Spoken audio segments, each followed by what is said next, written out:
Hello, this is Matt on the Moon Lambo channel, and I've got a few stories to share with you in this video. We'll be starting with this one.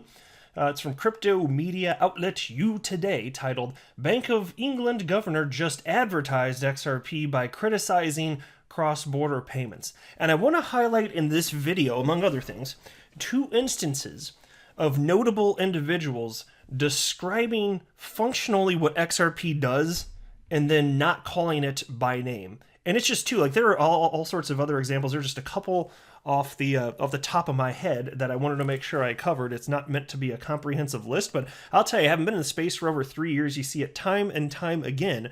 There seems to be a strong acknowledgement that cryptocurrencies can help reduce friction when it comes to moving money across borders. You know, the whole thing is about reducing costs, reducing inefficiencies. And that's going to help, if this is kind of one of the cool things here, it's going to help anybody that wants to move money around the planet, but I think it's first going to help some of the poorest people on the planet. You can think about migrant workers that want to send money back home, you know, if they're expatriates. So, you know, that's why to me it's always been the case in my mind that what Ripple is doing is to be applauded. They're a force for good. And that's one of the things that's always been kind of yucky to me about the Bitcoin maxi trolls, where if they could, like, snap of a finger, have Ripple and XRP go away, like, that is functionally harmful to some of the poorest people on the planet, especially if Ripple could, outside of that magical snap of the finger, make them go away hypothetical. You know, if left to build out their business model, if they find success and they could save that many people, and then the Bitcoin maxi trolls would still rather have them go away, to me this is a disgusting point of view to have, but they don't care. It's down with banks, down with the government, and that's where they've always come from. Now, I do want to be clear that I don't have a financial background of any kind. I am not offering financial advice. You should not buy or sell anything because of anything that I say. All right, into this first piece now. At the ongoing virtual Davos conference, Bank of England Governor Andrew Bailey mentioned that there were some gaps to fill in digital payments in spite of a flurry of innovation it has witnessed in recent years. And here's a quote: "We still have some very big gaps to fill." Now, he particularly mentioned cross-border remittances as the obvious one, since they are way too expensive. And here's a quote again: "Cross-border payments being the obvious one, where the cost of making payments is too high." And so, while he didn't directly mention XRP, his words can definitely be perceived as a nod to the fifth largest cryptocurrency by market cap. Because of its design, the digital asset, which has been battered by the SEC's lawsuit against Ripple Labs, is primarily advertised as a fast and inexpensive bridge currency for making real-time cross-border payments more efficient. And indeed, so Ripple's the only one on the planet that is trying to do what they are trying to do, which is to position a technologically sufficient decentralized cryptocurrency that has an open market price as a bridge currency. No one else is trying to do that. You have people that talk about, yeah, but a stablecoin can do this or that. I'm like, oh, okay, so how are you going to implement that? How are you going to make sure there's sufficient liquidity? What business is going to implement the rails and the technology, offer the customer support, like all this? And like, it's like people don't think these things through, and they're just like, yeah, but a stablecoin could do that. Use brain. Like, think next up, okay, how? And just like let them go. Just ask them, oh, okay, how? Like, people that have this position, like, they have not thought it out. You know, there has to be an entity that is making this all happen. It's not just going to magically occur. And there is no other entity on the planet, which is part of what's been mind-blowing to me these last few years. There's no other entity on the planet that is trying to do what Ripple is doing. And in addition to that, there is no other solution to the train wreck that is the world of global cross-border payments and settlement that has ever been conceived by mankind. There is purely no other solution to get rid of the Nostro Vostro situation the world over. Full stop. That's it.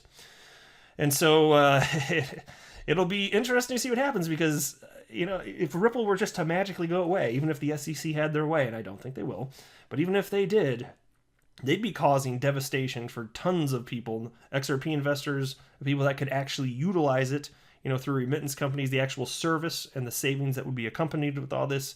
It'd just be a freaking train wreck. So it's good to see that there's an acknowledgement of this, you know, whether or not this individual is specifically talking about XRP. I don't know. I just, there are so many of these instances. I mean, it's probably fair to assume that some of them are. I don't know for sure if this individual is, but again, like, because again, I can't be in their head, but nobody else is trying to even do what Ripple is doing. So you gotta kind of wonder here. And so here's another one that popped in my head. And so this is a tweet from October 19th, 2020. It was a video clip showing Brian Brooks, who was formerly with the SEC, he was running it at the time anyway. And here's a quote from that video clip. Imagine if there was a single token that was recognized on both sides of that divide, and when you receive it, you can cash it out into your local currency. When I receive it, I can cash it out into my local currency without the need to change it. And so, you hear him say things like this, and it's just like, what might he be talking about? Well, is he talking about XRP? Is he not? I don't know for sure what he's envisioning, but I keep seeing people in high places talk along these lines. And you know what he said in this video? And this is I'll probably not forget this quote anytime soon, but he said something along the lines of, when I'm asked what is the killer app for cryptocurrencies, and he said the killer app is the simplest one. It's reducing friction, and he was talking about it in conjunction right here. The killer app, effectively, even though he didn't say XRP here, is a cryptocurrency being used as a bridge. Because he said a cryptocurrency that could be used on both sides of the divide. That's a bridge, my friends, and there's only one decentralized cryptocurrency on the planet that's being positioned for that use case. Maybe somebody comes along in the future and tries to do that, and if so, I will talk about it quite a bit on this channel, and maybe I'd even be thrilled to support it, because I'll bet on both horses. I don't care. It's not like I have any sort of loyalty to Ripple the company. I like Ripple the company. Of course I do. I think what they're doing is being champions of the XRP ecosystem, but I don't owe them anything. And so if another one comes along, hell yeah, let's look at this, guys. Why not? Let's talk about this. But it's not happening. Right now, it really is just Ripple, which to me is rather interesting and okay. And I think part of the reason for that is at this stage in the game, it would be really difficult to get a project like this up and off the ground, and like, especially after you see what's happened, Ripple, like, are you going to start to try and do that now? And then you're so far behind, once this is all said and done, like you're going to try and jump in years later, because if Ripple finds success, that would result in XRP becoming the standard for that use case. And one thing I know about humans is that once a standard is in place, they like that standard. It's hard to supplant a standard. So just take that for what it's worth. That's where I stand on it. Now, in terms of other regulatory issues, here's a tweet from Bitcoin maximalist Anthony Pompliano. I like this guy. It's interesting. I've been listening to a lot of what he's had to say for years at this point.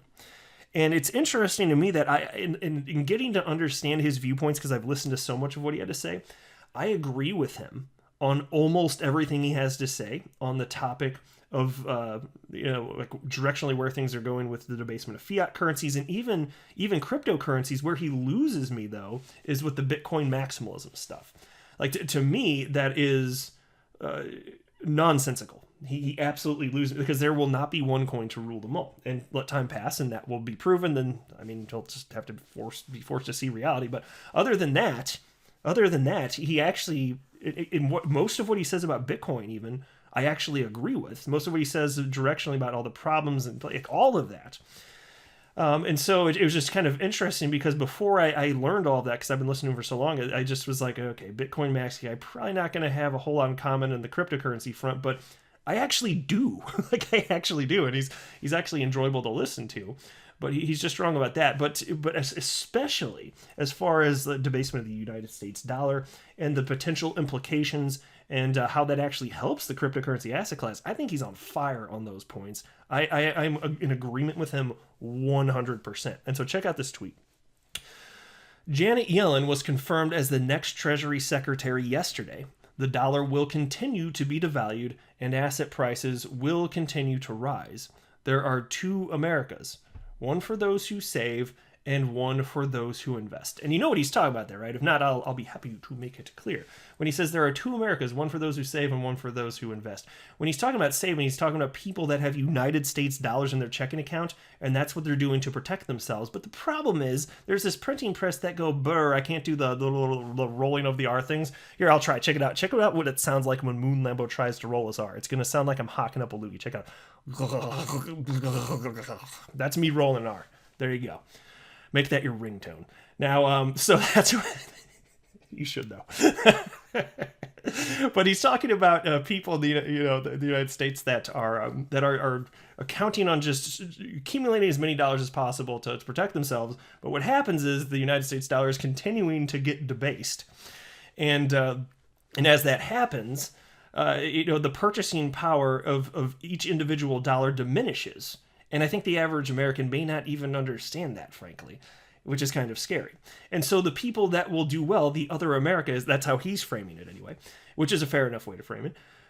He says it's for those who invest. Those who invest, because where's all the money going? When you even talk about stocks, they're not always so tied necessarily completely to economic output, as evidenced by what's happened over the last year with the pandemic. Economic output down, stocks at all-time highs. That doesn't make sense unless you recognize that it's just money flowing into stocks which are scarce assets, and people are fighting over them, and so it rises. And that's what's happening here functionally. Same thing with cryptocurrencies. But there's less money in cryptocurrencies, which makes it easier to get asymmetrical returns with this multiplier effect. Imagine how little money has to flow in to the cryptocurrency asset class, or pick a particular crypto, to get it to double in price. Way less than gold, for example. Gold's at $10 trillion. How much money has to flow into gold to double its market cap? A ton. How much would have to flow into XRP to get its market cap to double? Almost nothing in comparison, right? Conceptually, so that's what we're talking about. So those that invest ultimately will do well. And so what he's talking about here, because you can see here's an article, I'm not really going to run through this, BitcoinExchangeGuide.com. U.S. Senate confirms Janet Yellen as Treasury Secretary. What does this mean for crypto? Well, understand, it's not the case that with her position, that as a Treasury Secretary, it's not the case that she can just unilaterally declare stuff, decree things. That's not the case. But she has strong influence, and this is who's in charge of this now. And and I'm not getting political here. It's not my intent of this. I don't care if you're on the left or the right. If your position is that you can print money to just fix the world's problems, QE infinity, quantitative easing infinity, I'm not gonna back you. I don't care what side of the political aisle you're on. That's reckless, and it's not going to work. It's the debasement of the United States dollars, and it actually does harm the poorest people out there, who frankly don't know better. And it's like, I don't want to get into a whole thing, but it's just like the people that are already wealthy, they like. And look, I'm not making a political statement. I'm really you could easily draw an incorrect conclusion about what I feel about this just based on that one sentence, but I'm still not going to dig in further because that's not what this channel is about. But it is the case that people that understand how investing works, they don't hold a certain amount of dollars, because maybe you need some to be liquid. Fine, that's reasonable. Rainy day fund, all that stuff. But people in the know, they're investing, And I think that the typical American isn't even in a position where they can do that, or not much anyway. You still should, because compound interest is a thing, and it's the eighth wonder of the world. Google it if you don't know what compound interest is. Just if there's one thing you do today, just Google it. It's pure magic, and it's not taught sufficiently, if at all, in grade school or high school. It should be, though. People don't know these basic things. And then the dollars get debased, and then they're just... and look, I believe in upward mobility, so don't get me wrong. Upward mobility in the United States is definitely a thing. If you're in a lower socioeconomic class, it doesn't mean that you're stuck there forever. In fact, all the data available indicates that even if you're in the poorest tax bracket, you don't stay there. It's a very small percentage of people that stay there forever. There is such a thing as upward mobility. But in the short term, it makes things difficult, especially if you're not armed with information. And so what's happening? You've got the printer press going, blah, blah, blah, blah, how that's the best I can do it. And it's just debasing the United States dollar. But while that's bad for the United States and the United States dollar, it's good for cryptocurrency. I'm happy to be invested in the world of crypto. Seriously, especially when I see crap like this happening. Just saying.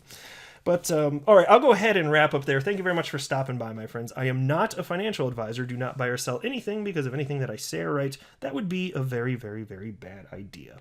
Until next time, to the moon, Lambo.